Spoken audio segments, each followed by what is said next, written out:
Olá, seja bem-vindo ao Aula Podcast. E a gente está numa edição especial, porque, como você sabe, o Rio Grande do Sul foi afetado pela maior catástrofe climática da nossa história, provavelmente uma das maiores da história do Brasil, e eu espero que seja a última, mas não posso afirmar isso. E, por causa disso, Dado Schneider não está mais com base no Rio Grande do Sul, até a gente restabelecer o aeroporto Salgado Filho. E meu amigo Rafael Martins pegou uma pneumonia no meio dessa história, então hoje está de licença médica, meteu o atestado. Mas o Aula Podcast não para. E pela primeira vez a gente tem uma professora convidada. Seja muito bem-vinda, Daniele Lazarotto. Muito obrigada, Guto. É uma honra estar aqui, ainda mais preenchendo 2 vagas de peso, né? Exatamente. E foi o Rafa que nos apresentou. Tá, mas primeiro eu tenho que fazer a minha introdução, que eu me preparei aqui, né? Fiz a minha fichinha. Para você que ainda não conhece a Dani Lazarotto, ela é a fundadora da Cordão, estrategista de marca, professora, tanto que está aqui no Aula Podcast, e palestrante. E a Cordão, que é a empresa que a Dani fundou e que eu sou cliente em todos os negócios que eu atuo, já tem mais de 6 anos. Antes disso, tem uma super experiência, passando por grandes agências aqui no Rio Grande do Sul e dando aula em uma série de universidades. Dani, seja muito bem-vinda ao corpo docente aqui do Aula Podcast. Que honra estar aqui. Eu acho que estou aqui com o cara que mais me ensina, o meu maior professor, né? Então é uma honra estar aqui conversando contigo, Guto. Tá, chega de confete. Vamos pro nosso tema 1 aqui. Para explicar o que uma empresa faz é complexo. A maior parte das vezes que nos negócios aqui que a gente está envolvido, que eu contrato a Cordão, é para dar clareza. Explica para quem está te assistindo de uma forma clara o que a Cordão faz. Então, a Cordão é uma consultoria de estratégia de marca. E quando a gente fala de marca, as pessoas sempre pensam muito sobre como se diferenciar no mercado, posicionamento, identidade visual, né? Aquela coisa mais clássica de marca.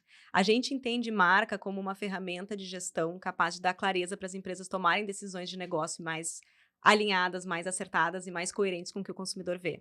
Então, a Cordão hoje a gente tenta trabalhar com marca de um ponto de vista muito mais científico, assim, a gente se baseia muito em teorias de como as marcas funcionam e como a gente consegue construir marcas fortes, e de um ponto de vista mais aprofundado. Então, a gente sai daquela superfície de falar só de comunicação e tenta levar a marca como realmente uma ferramenta de gestão para os negócios. E que funciona? Funciona bem. Funciona muito bem. Porque tem que engajar mais gente dentro da empresa, né? Isso é um grande desafio, assim, porque a maior parte das empresas coloca a marca dentro da caixinha do marketing. E aí o marketing é dono da marca.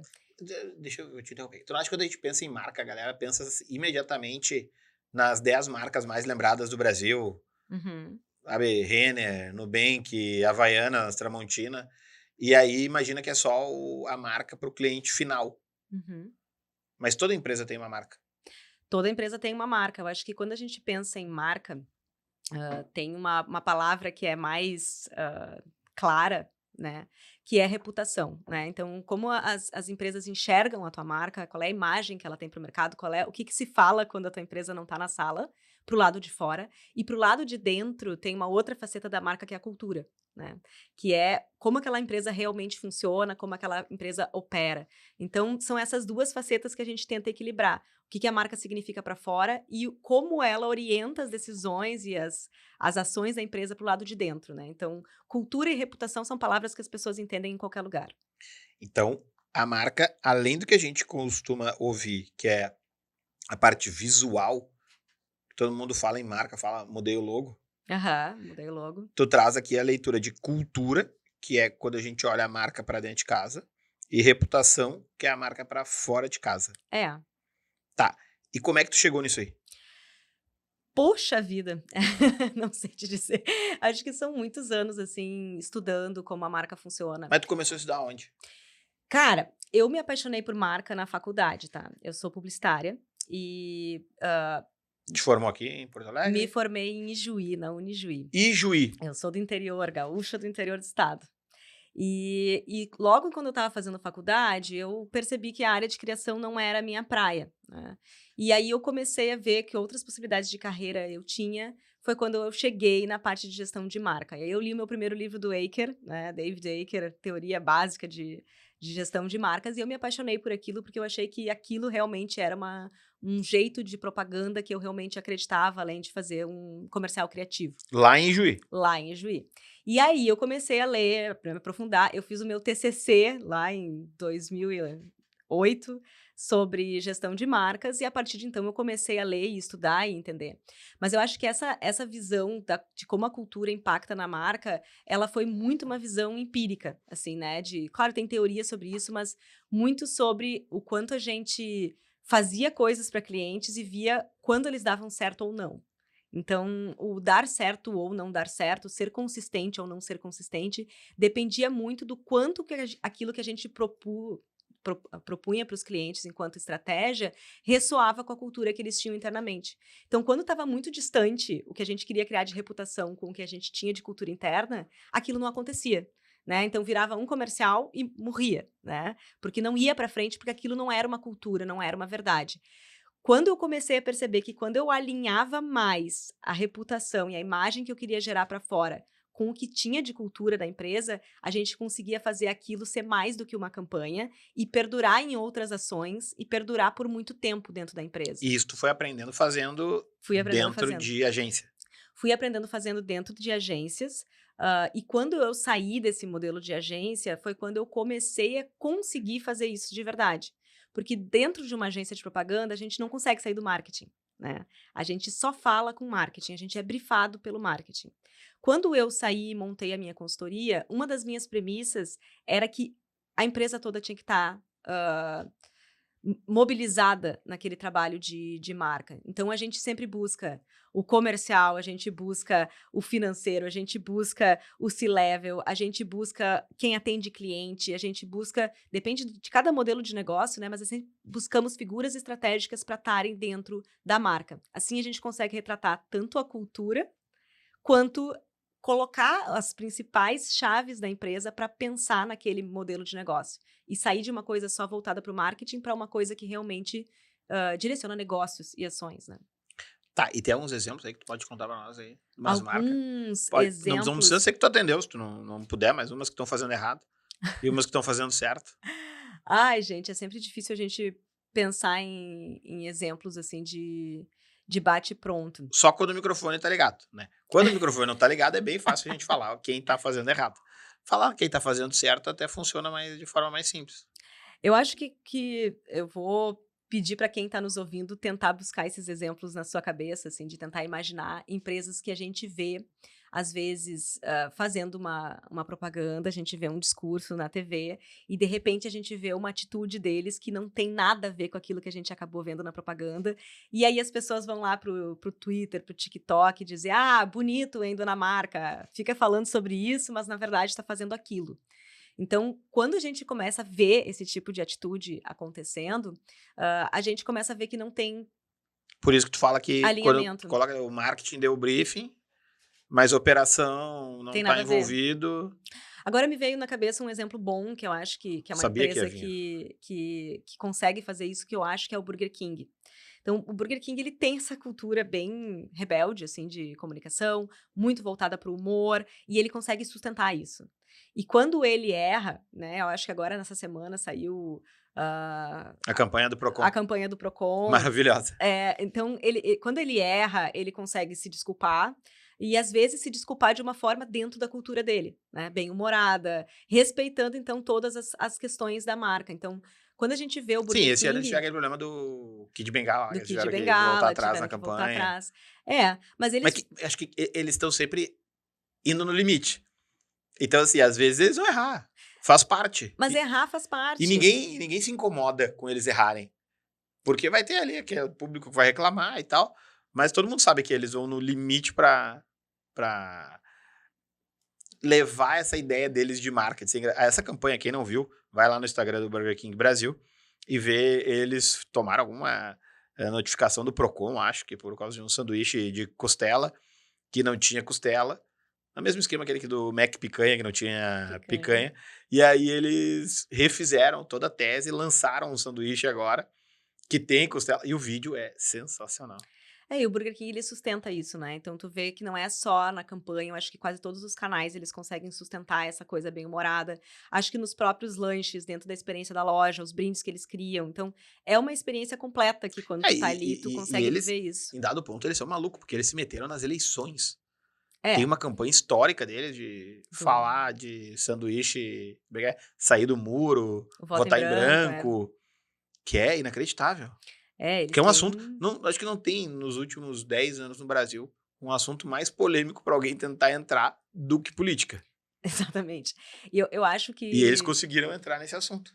quando rolou o negócio do Kid Bengala e o Burger King foi cancelado, aí a gente olha e tá, mau gosto, beleza, erraram, assim. Mas é interessante ver o quanto eles têm coragem de se aproximar de coisas e fazer, e vale mais a gente se esforçar para colocar coisas coerentes com o posicionamento de ser mais rebelde, de ser, né, politicamente incorreto na rua, mesmo que algumas vezes resbale, do que ser aquela coisa morna, né, porque o morno ele não não tá dentro da marca, não ia se destacar, então eles precisam ter esse nível de coragem e eventualmente sim vão errar. Tá, e nesse lance agora de marcas que falam, toda vez que eu falo B2B, o Dado fala para eu explicar. Então, como ele não tá aqui, eu vou explicar também. Das marcas que vendem para outras empresas e não para o cliente final, eu vejo uma tendência muito grande das pessoas usarem a reputação pessoal para construir a marca, e tu vê muito essa questão os fundadores, executivos aparecendo como a marca. Isso é um caminho sem volta. O perfil do Instagram vai acabar sendo o principal canal ou não?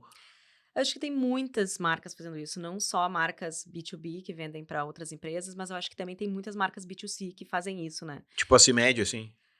Tipo, se a gente for olhar desde até marcas de influenciadores, né, se a gente for ver Tá, mas daí é o caminho inverso. ok, mas tem essa tendência das pessoas quererem ver o lado de dentro das empresas, né, essa transparência, por isso que a Tu sabe que cultura tu bateu num ponto interessante. Aqui a gente interrompe uns aos outros, é a nossa maior crítica. Tu trouxe marca de influenciador, tá? E aí tu tem o caminho inverso acontecendo. que é o influenciador se tornando uma marca. Não, não, desculpa.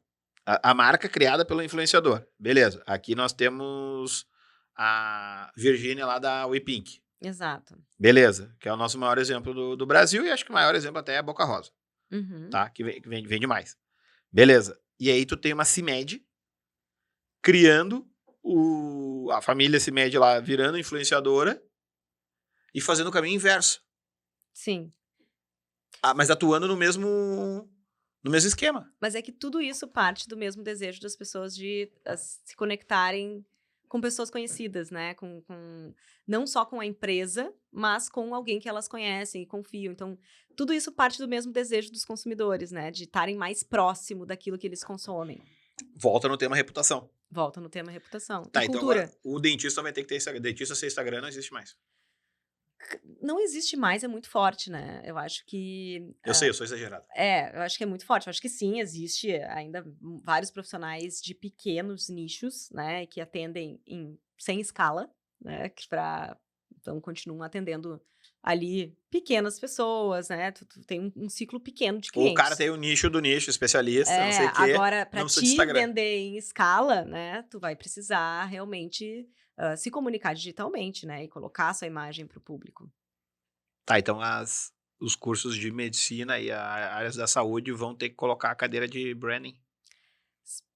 Se as pessoas Branding, redes quiserem sociais. empreender, se as pessoas quiserem empreender e vender em escala e ter infoprodutos, eu acho que é importante para eles pensarem nisso. Mas eles sempre podem contratar alguém, né?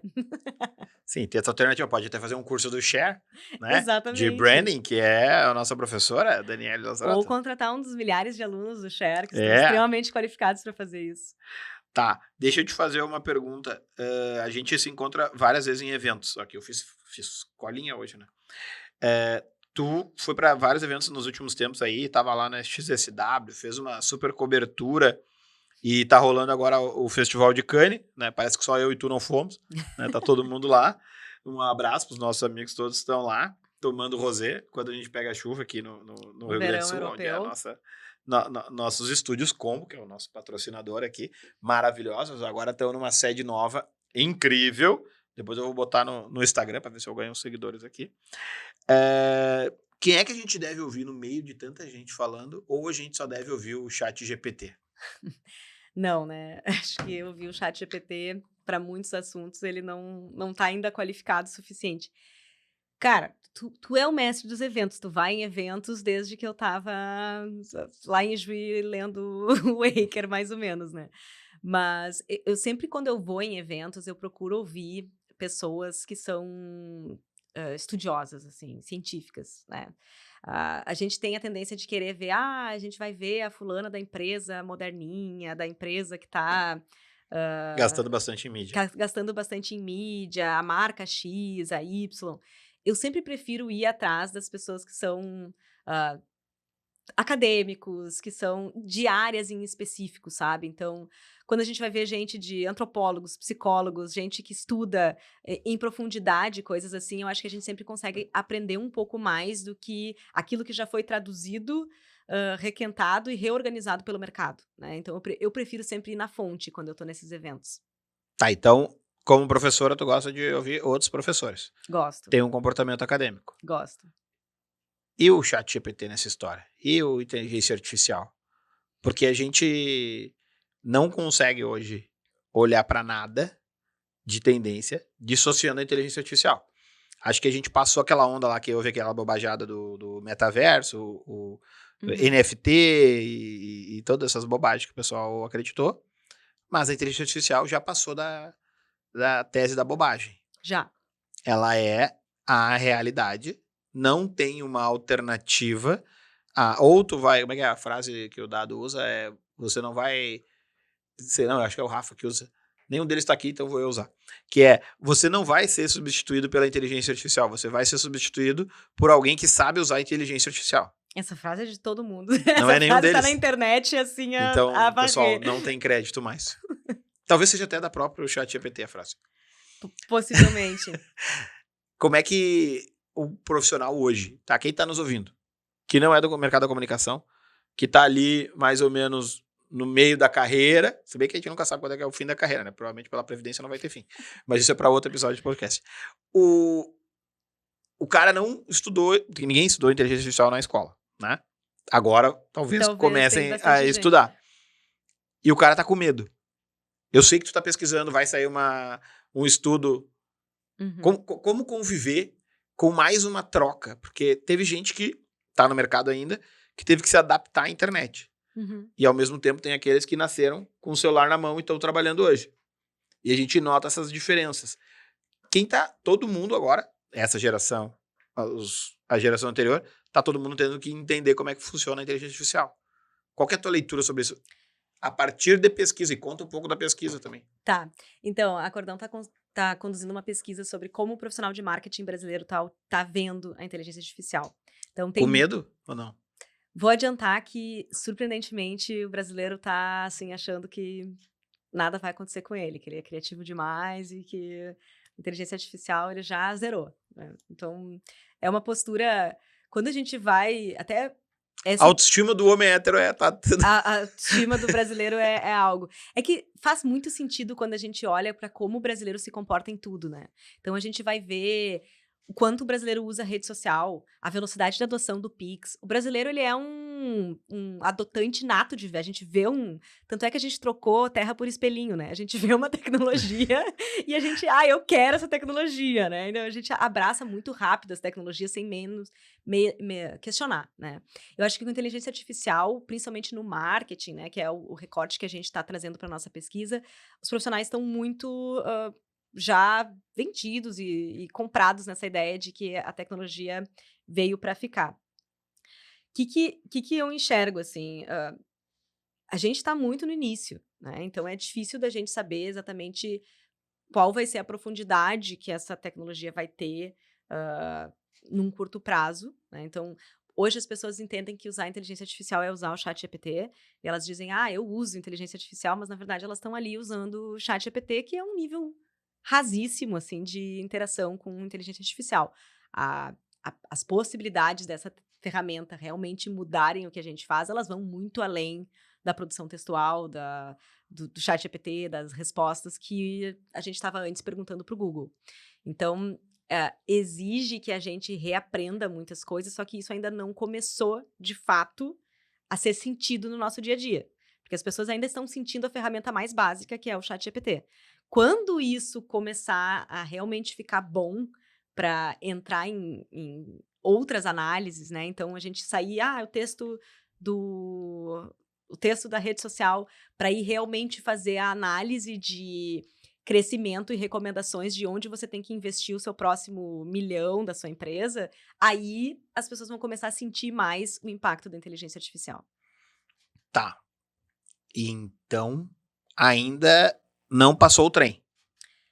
Não, claro que não. Eu acho que as pessoas já entenderam que sim, esse trem tá vindo, né? Ele não é um trem de mentira como era o metaverso, tá vindo, Tá. vem, o impacto dele vai ser grande, só que ainda não se sabe a extensão disso, né? Eu acho que a gente vai ter muita transformação. É eu acho que a analogia que as pessoas fazem sobre inteligência artificial e energia elétrica é a melhor analogia que a gente tem. Então, pensem em tudo que veio a partir da energia elétrica. Ela é uma tecnologia de propósito geral, né? Então, ela não serve para uma coisa, ela serve para muitas. Inteligência artificial é ao mesmo tempo energia elétrica e internet. Ela é ao mesmo tempo energia elétrica e internet, mas para te ter uma ideia de quais são as outras tecnologias de propósito geral, uma delas é a escrita. Uau! Então, assim, pensa que a humanidade inventou a escrita, né? Então, a gente aprendeu a escrever e reconhecer alguns códigos. Isso, como que a gente usa a escrita hoje em dia? Para que a gente aplica? Para tudo, né? Então, a humanidade inventou a eletricidade, né? Então, para que a gente usa? Então, essa tecnologia, o meu celular, ele só é possível Porque tem a escrita, porque a teve a escrita elétrica e teve a e a eletricidade internet. e a internet. Então, tecnologias de propósito geral são tecnologias que vão se somando uma nas outras para criar muitas coisas.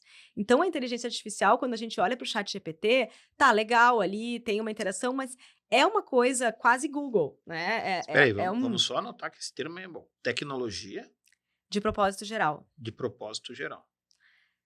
Então, são tecnologias que vão se somando, né? A partir dessa invenção é possível outra, é possível outra, é possível outra. Então, não tem como a gente, agora, no início, que essa tecnologia acabou de ser provada que é possível ter qualidade com ela, né? A gente saber tudo que vai vir depois, porque com certeza vai vir. Tá, então, se nós fosse fazer uma comparação, a tecnologia de propósito geral é a escrita. E o Sam Altman, do OpenAI, que é a principal empresa hoje de inteligência artificial no planeta, que é a criadora do chat GPT, é o Gutenberg. Sim. É o cara que criou a imprensa. Isso. No caso, a impressão mesmo, que é o que a gente lê. Sim. Então, ele não criou a escrita. Não. Mas ele transformou a escrita num negócio. Exatamente. No caso, a gente não lembra da galera que escrevia à mão antes, né? Obrigado você aí que estava dedicado no papiro, mas infelizmente o Gutenberg ficou com esse reconhecimento. E se a gente for ver que foi a partir disso que, então, a Bíblia Exatamente. foi criada, então que uma religião, né, pode ser difundida. Pode ser difundida a partir dessa tecnologia. Invenção Então, do Gutenberg. é quase imprevisível, assim, tudo que a gente pode criar. E eu tenho lido, tô na metade de um livro que é longo, mais longo do que eu gostaria, que é A Próxima Onda, agora o autor eu esqueci, que é onde eu aprendi esse termo de tecnologia de propósito geral. Vamos pesquisar que aqui. ele fala o quanto a gente está acelerando a criação de tecnologias de propósito geral.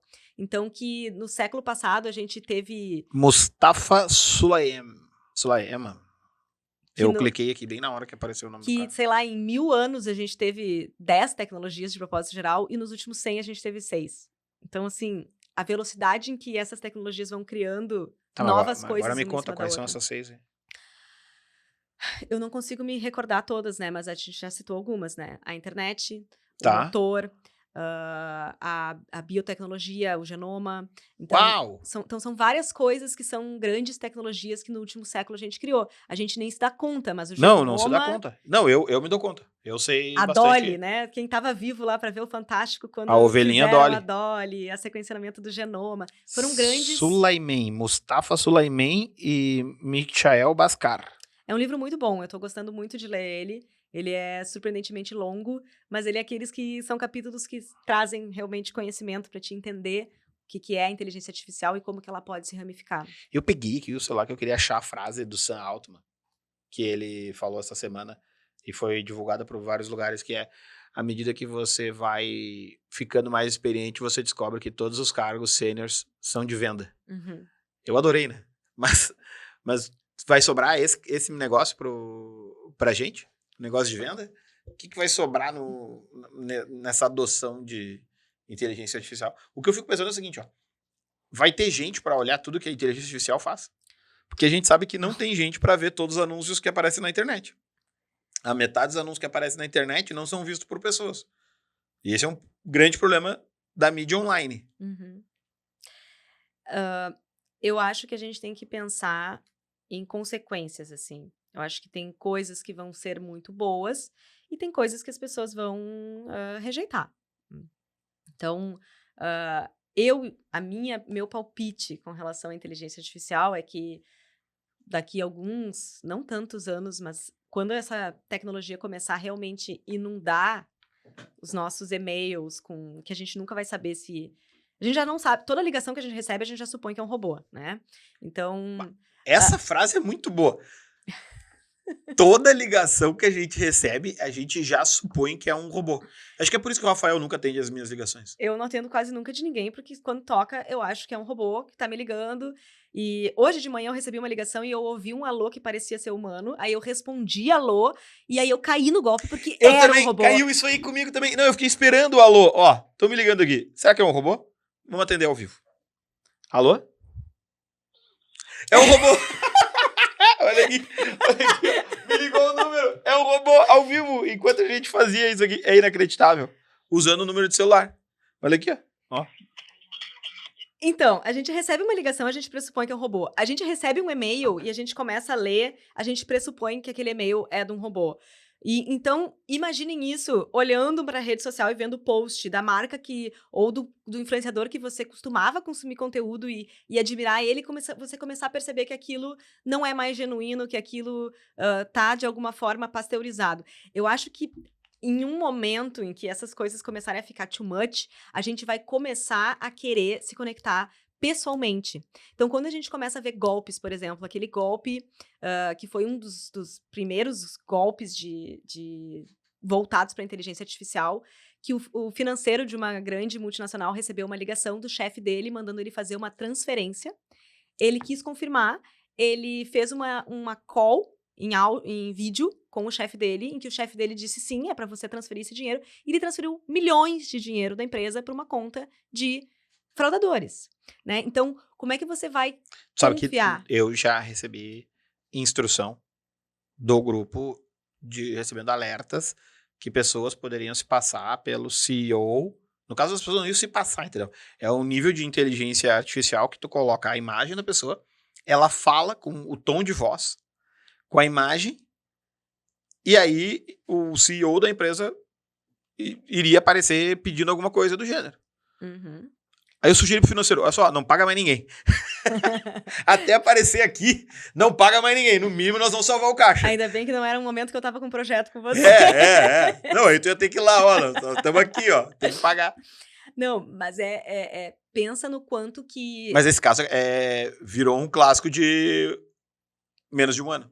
Sim, Tem meses. é uma realidade pra gente entender a gravidade do que Tá, pode então acontecer. existe uma contratendência que é a importância da autenticidade e de ser genuíno. E de conexões em pessoa. Entendi, então seja você mesmo. Mas e quando a pessoa é ruim? Não é um problema? Mas não é só ser uma questão de ser bom, eu acho que dos conteúdos, mas pensa, por exemplo, na pandemia e no quanto isso explodiu o setor de eventos nesse momento, eventos pessoais. Pós-pandemia, beleza, Pós-pandemia, maior crescimento né? de eventos. Então, o pós-inteligência artificial pode gerar muito mais Tá, uma mas daí o coisa pós, a gente não parte pessoal. de uma lógica que vai passar? Que vai ter um antes e depois? Ou é o Não, nunca vai. pós-adaptação? É, o pós-adaptação. Nunca vai haver um depois. É que nem. Cadê o depois da eletricidade? Eu trabalhei meu primeiro emprego foi numa empresa de eletrificação, né? E o que sempre falavam assim, as pessoas só lembram de nós quando falta luz, Sim. né? É a mesma coisa. Ela tá tão presente que a gente nem.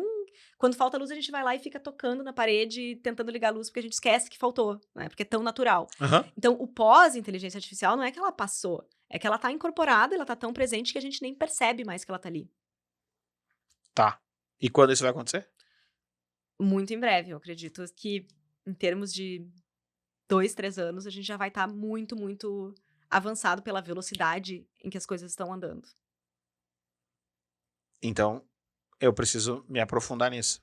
Como é que eu faço? Como é que tu faz para se aprofundar em inteligência artificial? Tem que ler o livro do Mustafa? Eu acho que tu pode ler um pouco de A tudo. próxima onda. Acho que ler é sempre importante a gente ver o que está sendo criado de novidades, assim. Eu acho que não se perder em ferramentas, porque eu acho que a ferramenta, ela é uma ferramenta. A gente precisa entender a tecnologia.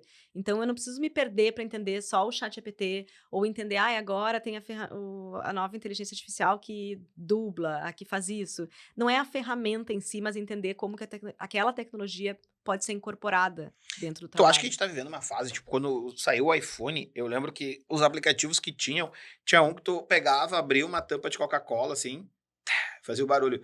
Aí tu girava e ficava como se tu estivesse tomando Coca-Cola. Que no fim do dia é uma estupidez. Só que aquilo tava demonstrando o que teria capacidade pela tecnologia de hardware, né, de pecinha que tinha dentro do iPhone e de software, né, o sistema que poderia ser utilizado. E hoje a gente consegue usar o smartphone para fazer qualquer coisa. Porque isso foi. Então, a gente poderia comparar que essa tecnologia de propósito geral, que é a inteligência artificial, a gente está na fase do gatinho, do iPhone, aquele que a gente ficava batendo no gatinho. Eu acho que sim. Eu acho que a gente ainda tá numa fase bem, bem inicial, assim. Como é E que era o nome do gatinho? Tinha o nome do gatinho que a gente ficava batendo no gatinho. eu não E, sei que gatinho é tu não esse. lembra? Tinha o app de bater no gatinho no iPhone? Ficava batendo e ele ficava reclamando. Não, eu não peguei essa aí. Tá, se você lembra, comenta aí no vídeo ou manda no Spotify. Ou faz o seguinte, pega imagens do gatinho e manda no Instagram da Dani Lazarotto e da Cordão. Tá, mas eu tenho essa sensação que a gente tá no início. Quando eu perguntei pra Sucarita Kodali lá da Forrester, que é uma outra estudiosa que nem tu, na feira de varejo lá que eu vou, que é a NRF, tipo, não fui nem eu que perguntei, foi um outro cara que perguntou, eu tava fazendo ali junto com o Guilherme a mediação, e ela falou assim, inteligência artificial, não sei o quê, mas calma. Ela meio que usou isso. E eu tenho, quando as pessoas me perguntam, eu tenho que falar o seguinte, calma. É importante, mas calma. Não te atira ainda. É que, Porque a galera se atira no... é que se atirar, ela lá no South by Southwest eu tive o privilégio de fazer uma mentoria com a Sandy Carter. Quem é ela? Ela é a ex-presidente do Amazon Web Service. E hoje ela tá estudando muito essa parte de inteligência artificial. O Amazon Web Service, para você que está nos ouvindo, já deve ter ouvido algum episódio nosso explicando, que é a divisão da Amazon, que é onde coloca lá o website, tu deixa ele hospedado lá. Aí entenda que todo que é sistema fica hospedado lá. Então, provavelmente 50% de tudo que você usa fica no Amazon Web Service, de coisas que são feitas online. E essa é a empresa da Amazon que dá dinheiro. Então, a tua amiga, como é que é o nome dela? Sandy Carter. Sandy Carter era presidente do único negócio que dá dinheiro na Amazon. Agora tem Retail Media, mas era o único. E a gente está falando de 30% de margem. Ano passado faturou 90 bilhões de dólares. A gente está falando de uma mulher que comandava uma empresa que lucrou 27 bilhões de dólares no ano passado. Continua. Não, ela é escutada pelo Parlamento Europeu sobre regulamentação da inteligência artificial. Então, tipo assim, ela é uma pessoa, né, escutada pelo Parlamento Europeu. Mas ela falou muito sobre como a gente precisa aprender. Então, estudar, experimentar, entender, avaliar com seriedade, né? Eu acho que esse avaliar com seriedade eu acho bem importante. O que é avaliar com seriedade? Avaliar com seriedade é o seguinte... Por exemplo, uma empresa, eu quero começar a utilizar a inteligência artificial. O que as empresas estão fazendo hoje no mundo todo? Funcionários, abram o ChatGPT e experimentem. Usem o Midjourney, né? Eles estão, assim, jogando no colo da pessoa física a responsabilidade por utilizar e incorporar inteligência artificial nas suas operações. Isso é uma insanidade. E fazer um release também, né? Façam aí um case baseado em inteligência artificial. Então, assim, isso não é encarar com seriedade. Encarar com seriedade é você estudar o que pode ser incorporado dentro da sua empresa, criar policies do como aquilo deve ser incorporado, se preocupar com a segurança do seu negócio, porque tem gente colocando no chat GPT informações sigilosas que depois vão cair na mão do concorrente, treinar os seus colaboradores sobre aquilo. Então, é realmente você entender que aquela é uma ferramenta que precisa ser encarada com seriedade. Né? Não é só usa aí e vai experimentando. Né? Então, do ponto de vista Não das é nem uma organizações... ferramenta, então é uma matéria. Que precisa ser encarada com seriedade. Eu gostei disso, porque a gente não fez isso com o metaverso. Mas é que o metaverso não tem essa mesma... Mas é que se tivesse seriedade, o cara não tinha nem entrado. Não tinha. É um desespero pela tendência. É um desespero pela tendência, mas aqui, essa tendência, a gente precisa entender que ela é uma tendência, assim, grandes poderes, grandes responsabilidades, né? Então, pode ter implicações graves para o seu negócio. Então, as pessoas precisam levar isso com seriedade, estudar, regulamentar. E o que ela me deu de conselho, eu disse, o que tu poderia me dar um conselho para uma pessoa que trabalha com marcas, né, que aconselha outras empresas sobre inteligência artificial. E ela me falou, o meu conselho é, experimenta da porta para dentro. Então, incentiva as pessoas a testarem, cria ferramentas, pensa em como incorporar nos seus serviços e quando isso estiver rodando com excelência da porta para dentro, você coloca como interface para o consumidor. Porque você criar, por exemplo, que nem a Air Canada, que fez um chat para o consumidor, né, com inteligência artificial, e a inteligência artificial prometeu para o consumidor um desconto numa passagem que não existia, somaram um processo milionário. Então, experimentar da porta para fora quando você não tem segurança que aquela tecnologia não vai alucinar e prometer para o consumidor algo que não existe, é uma grande possibilidade de tiro no pé. Né? Então, o conselho que ela me deu foi experimenta da porta para dentro. E é o que eu tenho tentado fazer hoje na Acordão, é realmente experimentar da porta para dentro. A gente tentar incorporar as ferramentas, estudar como que a gente consegue criar processos. E tu tá gravando, vou te dar uma coisa que eu ouço bastante. Tu tá gravando as reuniões que tu faz na Acordão com essas ferramentas de inteligência artificial para depois tu avaliar o sentimento de como ela era feita. Porque às vezes eu fico com uma certa ansiedade do tipo, será que eu não tinha que estar usando mais ferramenta de inteligência artificial e eu tô usando pouca? É uma ansiedade real, assim, eu acho que... AI ansiedade. Não, ficou ruim isso aí. Em vez de FOMO, vai ser o FOMAI, FOMO AI, vai ser uma coisa assim. As pessoas vão criar novos termos, que em cima do FOMO já foram criados... Eu ouvi falar do FOMA, né, que é o Fear of Missing Audience. Então tem o FOMAI, que é o Fear of Missing. Tem o Joy, tem o... as pessoas adoram criar novas tecnologias. É importante, né? É importante. A nossa indústria vive de criar novas marcas.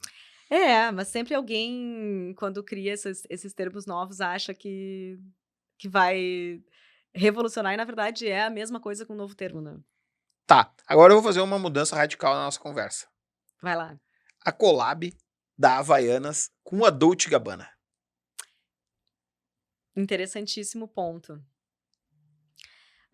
Collabs são coisas muito modernas, né, no branding, onde a gente tem duas marcas que têm valor equivalente e juntas elas geram um novo valor para o consumidor, um desejo novo, né? Eu acho que todas as collabs, quando são bem feitas, elas são muito interessantes e elas criam esse hype, né? Não é a primeira. A gente falou antes de Burger King. Burger King faz várias. Eu ando pra cima e pra baixo com um tênis do Burger King que eles fizeram com a Fila, uma coleção que eles fizeram. Uhum. Tu citou CIMED, né? A CIMED tem o principal case de collab no Brasil, que foi CIMED e Fini. Agora, o papo que fala, o nosso episódio deve ir ao ar ainda em junho. Talvez quando for ao ar, já vai ter sido anunciado efetivamente o papo de ontem, que é a CIMED comprando a Jequiti. Esse papo eu perdi. Tô a CIMED vai comprar, a CIMED vai comprar a Jequiti, é o que está sendo discutido no mercado. Né? Esses rumores que, basicamente, os caras fazem uma collab dentro de uma categoria que era a categoria de protetor labial, né? Acho que é o Carmed. E o negócio explode e vende o produto deles vendeu mais do que a categoria vendia. Não o produto deles, né? A categoria vendia. Uhum. E aí os caras entram agora num outro setor, baseado em collab. Eles são muito hábeis em fazer isso. Fizeram até mesmo com o Burger King. No dia 1º de abril tinha o Carmed Sabor Whopper. Se eu não estou enganado, o sabor... Sabor Whopper. E aí a gente viu, no fim de semana, as filas gigantescas das pessoas querendo comprar a Havaiana da Dolce & Gabbana, que custava R$350. Cara, não é uma surpresa. Não é uma surpresa. O que não é uma surpresa? A fila... Não é uma surpresa a fila. Tá, mas tu ficou surpreendida com o collab ou não? Não. Assim, acho que é uma Pô, coisa... eu fiquei... Porque as marcas de luxo, é muito difícil fazer um collab com uma marca de luxo. Os A caras... Melissa já fez várias. Tá, bom ponto. Eu acho que tá num momento em que as collabs estão acontecendo. Pode ser uma coisa inusitada pra gente pensar em... Total, Crocs... Mas a Manu Bordache... pensa no ponto de vista da Dolce & Gabbana. Não, Não só então- no ponto de vista da Não, Havaianas, que é o nosso ponto de eu vista. fico pensando o ponto de vista da Havaianas e a Manu Bordache a gente foi junto pra NRF e ela fala muito pra mim, ela é do Estúdio The Look, nossa amiga aqui, e ela fala muito sobre a Crocs. A gente fez várias palestras juntos, ela ficou falando muito sobre a Crocs e os collabs da Crocs. Quando eu vi esse da Havaianas com a Dolce & Gabbana, imediatamente eu pensei nisso. Mas eu fico pensando pelo lado da Havaianas, que acaba aqui no Brasil, a Havaianas, eu lembro de ouvir de um professor meu que atendia a Haider, ou trabalhava na Haider naquela época, que o cara falava que ele não entendia, que o pessoal não conseguia entender, né, o concorrente da Havaianas, como que um produto conseguia ser vendido literalmente para todas as classes sociais no Brasil, que é o caso da Havaianas. E aí eles vêm com uma parceria com a Dolce & Gabbana, que vem crescendo muito forte aqui no Brasil. Suas lojas em shopping vêm aumentando. Tem aqui no Rio Grande do Sul um exemplo clássico, que é a loja que eles abriram no Iguatemi. Eles mais do que duplicaram de tamanho num intervalo curto de tempo e acabaram atraindo outras lojas para frente, que era um mercado que não existia de luxo aqui na cidade de Porto Alegre, onde a gente vive. A gente sabe que São Paulo, Rio de Janeiro já é um mercado mais consolidado. Mas eu fiquei... Eu acho que é um ganha-ganha, né? Eu acho que as duas marcas têm muito a ganhar. Então, como tu tá colocando, Dolce & Gabbana tá chegando, tá ramificando dentro do Brasil, precisa ter a marca mais falada em lugares onde ela não tinha ainda lojas e um mercado de consumidor criado. Já a Havaianas, ela vende para todas as classes sociais, mas talvez nem todas as classes sociais desejem ela da mesma forma. Então, tu cria um item de desejo para uma classe social que talvez use só para ficar em casa. Então, tu consegue criar posicionamento que muitas vezes a Havaiana já tentou criar, de que não é feio usar Havaianas num evento que não é só praia. Então, tu consegue, as duas marcas criam associações positivas uma para outra, né? Então, esse é o collab ganha-ganha, onde os atributos de uma marca conseguem completar aquilo que a outra precisa, né? Então, para mim não surpreende, assim, no sentido de que eu consigo ver o benefício para as duas marcas, de como que as duas ganham nisso. Já a Carmed com o sabor Burger King já me questiona um pouco sobre... Mas foi uma ação de 1º de abril. Exatamente. Então, eles fizeram uma com a Madonna também. No dia do show da Madonna, eles distribuíram um ali, que é mais uma ação de guerrilha de relações públicas. Eu ia usar o termo PR stunt aqui, mas o Dado sempre me pede para evitar os termos em inglês e ele tem razão, né? Então, assim, é uma ação de guerrilha falar disso, ganha audiência, faz barulho, mas não é um produto que eles lançaram. Ótimo. Não Quando tu tava falou, à eu venda. pensei, parece fake news, mas ok. Mas era essa a ideia. Eu não estava tão informada, porque eu não consigo estar tão a par do mercado quanto Augusto Rocha. Augusto Rocha é uma metralhadora de informações. Mas a ideia era exatamente essa. 1º de abril era brincar com uma fake news e eles distribuíram. Fizeram um lote lá e distribuíram. Mas a ideia era uma brincadeira. E isso é uma coisa que a gente vai ver mais. Isso serve para gastar menos dinheiro em mídia ou nada a ver? Claro, toda ação de PR stunt, né, as relações públicas de guerrilha, elas têm uma ideia de conseguir mídia ou atenção das pessoas sem necessariamente tu fazer um investimento em comprar um espaço publicitário, né? Sim, porque ninguém viu um comercial no intervalo do Jornal Nacional falando agora Havaianas e Dolce & Gabbana. Não. Uhum. É isso aí. Então, sempre tem essa ideia. Tem uma pergunta que tu colocou, que tu me comentou que tu gostaria de fazer, Tá, que me eu lembra quero que aí. tu me faça, Tá. que é a pergunta que tu me perguntou sobre o valor do branding hoje em dia. Essa pergunta eu tô louca pra te responder, quando tu me falou que tu queria fazer Então já essa. responde. Então me faz a pergunta aí. Tá, é a do Marketplace? Isso. Tá, beleza, tava aí esperando isso aí. Ó, a gente tem hoje mais de 70% do mercado brasileiro na mão de marketplace. Marketplaces é o Mercado Livre e os seus concorrentes chineses que trabalham, chineses e outros asiáticos, como é o caso do Shopee, que não é chinês, é de Singapura, e eles atuam com, né, boa parte de contrabando, não pagando impostos, tem uma bela discussão sobre isso, que é uma outra pauta, que isso fica para outro episódio que você vai ver em breve. E aí, eu te faço uma pergunta. Como é que tu trabalha com branding no meio de um mercado que vale a pena investir se tudo é marketplace e o cara vai escolher o produto e comprar ali? A minha pergunta pra ti era: o que te faz acreditar que esses marketplaces e as empresas chinesas não investem em branding? Boa pergunta. Mas eu tô colocando no a posição do seller do marketplace. Tu tá pensando no varejista, Não, o seller, que nem sempre obrigatoriamente é um varejista. produto. Aham. E aí tem uma outra discussão maravilhosa que é por que um varejista vai vender dentro de um varejista? Uhum. Um produto comparável. Né? Aí é uma loucura essa conversa. Mas traz o teu ponto, porque os chineses sim investem em branding, né? Não, porque quando você comentou que queria fazer essa pergunta pra mim, eu li e eu fiquei pensando: "Tá, mas, esse é um case de branding", entendeu? Se a gente for pensar, por exemplo, tanto, Mercado Livre?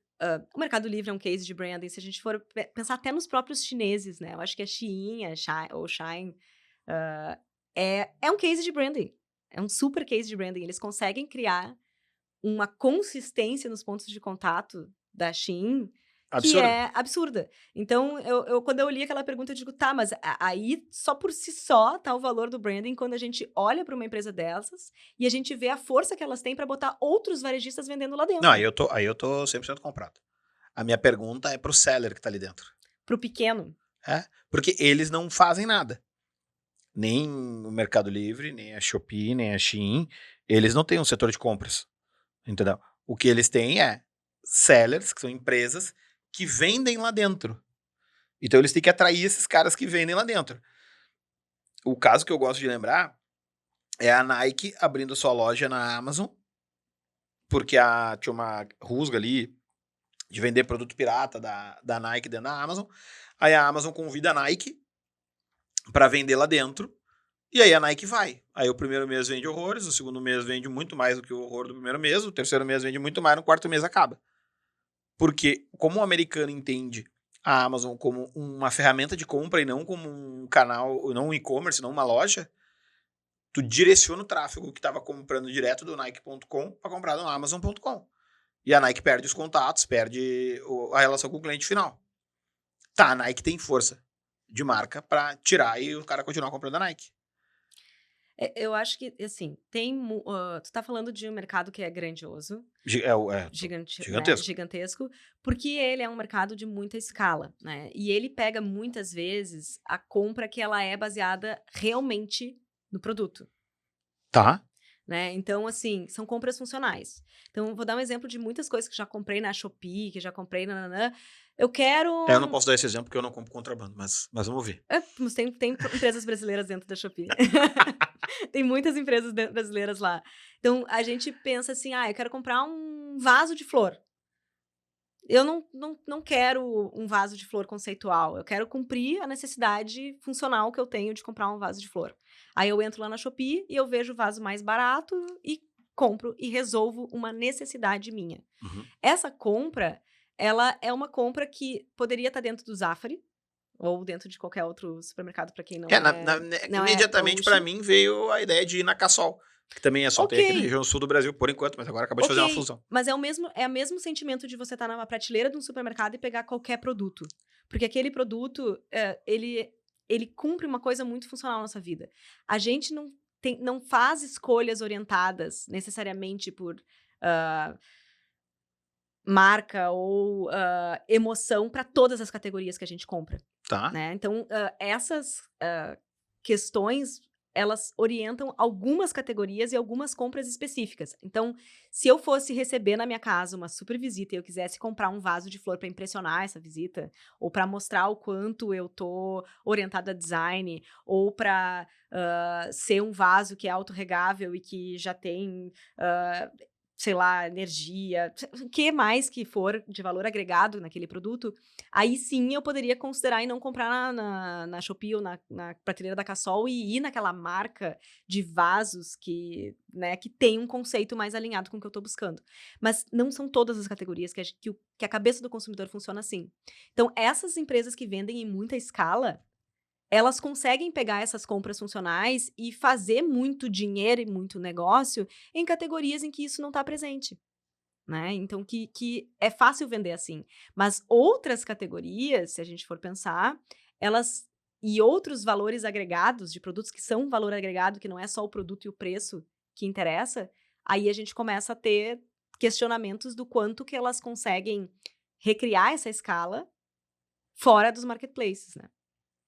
Tá, a gente tem pouco tempo para todas as perguntas que eu gostaria de fazer, mas uma que eu não vou conseguir ir embora sem fazer é o seguinte: eu tenho visitado supermercados em, sei lá, alguns lugares pelo mundo, e eu vejo que uma das tendências que eu mais vejo ser executada é o supermercado trabalhar com 90, 100%, ou, sei lá, alguns menos, mas muitos supermercados trabalhar com 100% de marcas próprias. Eu sabia que era essa a pergunta. Quando tu falou supermercado.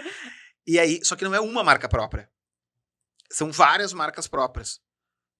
Isso é a morte de alguns setores, e aí só vira indústria para trás, e quem é dono da marca é o varejo. Isso é oportunidade. Isso é a mesma pergunta do marketplace que tu tá me fazendo, é essa pergunta. Então, hoje, quando quem domina o canal, domina uma grande potencial de vendas. Porque dentro do canal acontecem vendas que são por oportunidade, né. Então, dentro do marketplace ou dentro do supermercado, tem aquela compra que é: "Eu preciso, preenchi e acabou", né.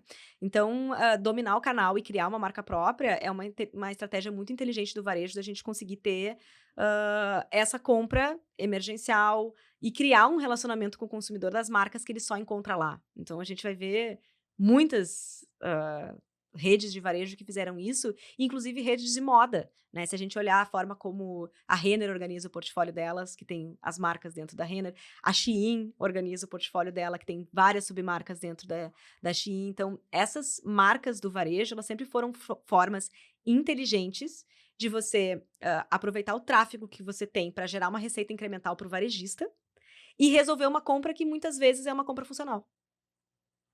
Tá, nós estamos aqui no novo estúdio da Estúdios Combo, nosso patrocinador do Aula Podcast. Nessa que é a primeira aula que não tem nem o Dado, nem o Rafa. Teve uma aula que eu não vim. Talvez seja por isso que eu fiquei hoje encarregado dessa nossa aula, porque eu não estava naquela lá. E tu é a primeira convidada, Dani, Ah, que honra. do nosso podcast. Eu quero te fazer uma pergunta. As pessoas que estão te ouvindo aqui e querem seguir acompanhando o teu trabalho, querem seguir aprendendo contigo, tem alguma maneira que eles possam fazer isso? Mas é claro. Eu acho que a Cordão tem uma newsletter que chama Nós da Cordão. Vocês conseguem acessar essa newsletter através do nosso site, www.cordão.cc. E essa newsletter é onde a gente põe todo o nosso amor e carinho para trazer todas as novidades e tendências, assim, para quem gosta de textos. Para quem gosta de vídeos, no nosso Instagram, @cordão.cc, a gente sempre tenta postar alguns vídeos e alguns conteúdos mais rápido em cima daquilo que a gente pesquisa nas nossas newsletters quinzenais. E o meu Instagram pessoal, ele é meio pessoal, mas se você quiser me seguir lá, é @dani.laza, com 2 Zs. Eu vou fazer aqui um jabazinho da Cordão, que eu acho que é o mais efetivo que eu posso fazer. Que é o seguinte: de todas as empresas que eu estou envolvido, seja como sócio, executivo, investidor, conselheiro, eu sempre contrato a Cordão. Então, assim, acho que não existe nada que vá falar mais sobre a reputação do que o endosso do cliente. Então, eu gosto muito, eu acho que ter clareza é, é uma tecnologia de propósito geral aplicada às empresas.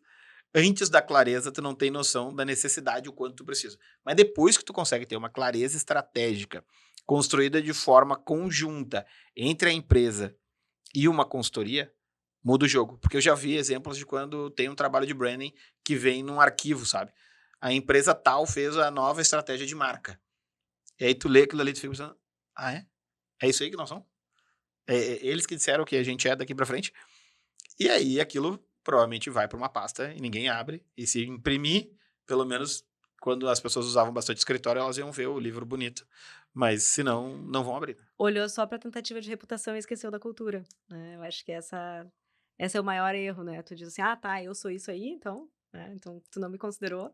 Então isso é bem comum acontecer e é algo que a gente tenta lutar contra.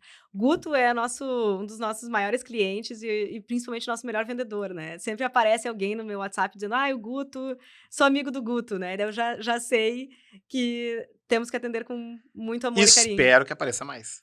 Com Tá. certeza. E eu tô bem honrada de estar aqui. Lamento muito de não estar com outros 2 grandes professores, né, Dado Schneider, incomparável, e o Rafa, meu amigo, que estava comigo desde o dia 1 que eu falei: "Rafa, eu quero empreender", e o Rafa sempre me deu força, disse: "Vai lá", e também foi o primeiro cliente a me contratar, né, então são pessoas que eu tenho imenso respeito e imenso carinho. Então esse foi o Aula Podcast, o primeiro com convidados. Agora parece. A gente até fez uma brincadeira, né? Que era convidados, né? Porque iria Uhum. ser só o Dado que não estaria aqui. Mas, como o Rafa também não veio, eu vou ter que me abster desse trocadilho. Muito obrigado, parabéns Estúdios Combo pelo novo estúdio. Tá maravilhoso, lindo, grande. E muito obrigado, Dani. Eu que agradeço. Tchau, tchau.